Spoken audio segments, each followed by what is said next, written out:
Latitude, a textbook example of the British festival, with bands, wellies and the occasional spot of sunshine.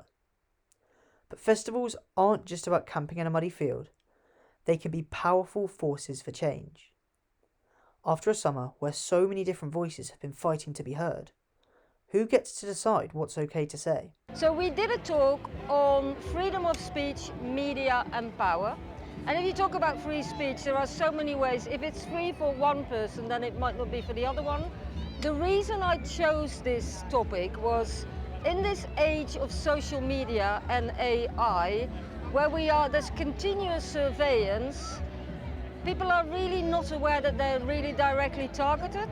At a talk in the Listening Post by UEA and No Double Dutch, the very essence of free speech was examined, exploring the impact that technology and AI is having on not only free speech, but the media landscape as a whole. We have a massive issue now with fake news, with what is fake news and what is somebody telling you it's fake news because they don't like that particular piece of information, with AI that can put out something that appears to be someone saying something which is completely fabricated. According to the Reporters Without Borders Press Freedom Index, in 2025, the state of US press freedom is problematic. It follows a trend across the world where journalistic freedom is coming more under threat as populism continues to rise. I think there's huge amounts that need to be done, but a lot of it comes from political interest and political choice. I think UK's Prime Minister, Foreign Secretary and others, Culture Minister, need to make very clear choices about how to support press freedom. That's becoming increasingly difficult as support for media freedom becomes geopolitically sensitive. Globally, there's a decline in democracy, and what goes hand in hand with that is a decline in press freedom. But it's not just an issue with press freedom. It's an issue with the concept of freedom of speech as a whole.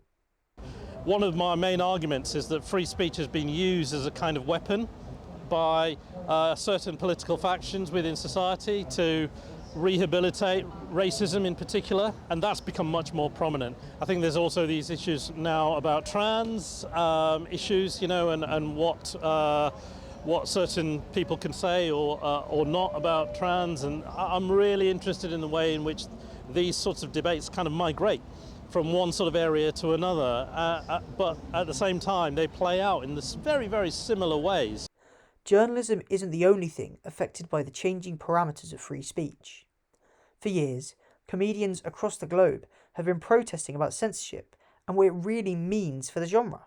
Comedy is a parasitic art form. It's always going to be commenting on the world, and so it's going to be saying a truth, and it's not making the truth, it's like talking about the truth, it's talking about the thing. And so therefore, if your jokes are about a truth, and that truth is actually hurtful to people, maybe it's a racist belief, maybe it's like a fascistic belief, then you should suffer the consequences of like subtly reinforcing, encouraging people to laugh at a misogynistic talking point, a thing like that. And so you can say it, but like you should suffer the consequences.